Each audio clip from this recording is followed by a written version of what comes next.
Hi guys, magtinulang chicken tayo for today's video. Let's go, bayot!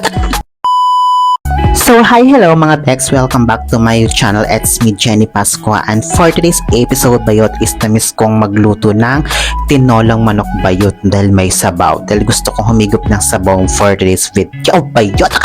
And then syempre guys, may himay natin yung ating dahon ng sili, and then syempre lagyan natin siya ng sibuyas at bawang kasi gusto ko siya guys is gisahin ko muna siya bago ko siya lagyan ng sabaw. And then after nun guys is syempre hihiwa-hiwa natin yung mga sangkap at ito na yung ating preparation. So ayan guys, may sitaw, may siling green, and then may sibuyas dahon yan siya guys. So after nito guys is syempre nahugasan ko na yan, and then syempre painitin na natin ating kawali at i-ready natin ating gasol guys para mag-prepare na tayo sa ating mantika bayot para magpanggisa sa ating sibuyas at bawang.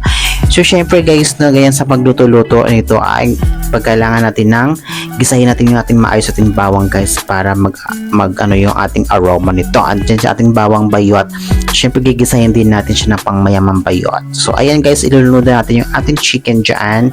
Ayan, so medyo ilulunudan natin siya guys, and then syempre lalagyan natin siya ng konting tubig para maglasa yung ating sibuyas at bawang na nilagyan. So nilagyan ko siya ng cracked na paminta guys, no. Ayan. So sa mga nagluluto ng tinola guys is gusto ko lagyan ko siya ng asin muna and then pakukuluan, then syempre ayan, ilagyan natin yung sitaw guys, no, para maglambot na siya habang pinapakuluan natin siya. So after checking guys, no, is malambot na siya, ilagay na natin yung ating dahon ng sili at next na natin yung ating siling green bayot. Then after mga ilang minutes guys is ilagay na natin ating sibuyas dahon, and then ayan na yung ating preparation guys. Luto na siya at ready to eat na siya. So syempre nakalagay na siya sa ating plato guys, at ito na yung ating tinolang manok bayot. So ayan guys, ready to eat na tayo dyan, and then syempre kakain na tayo at sana huwag kayo magsawa sa pagsuporta sa mga videos ko guys.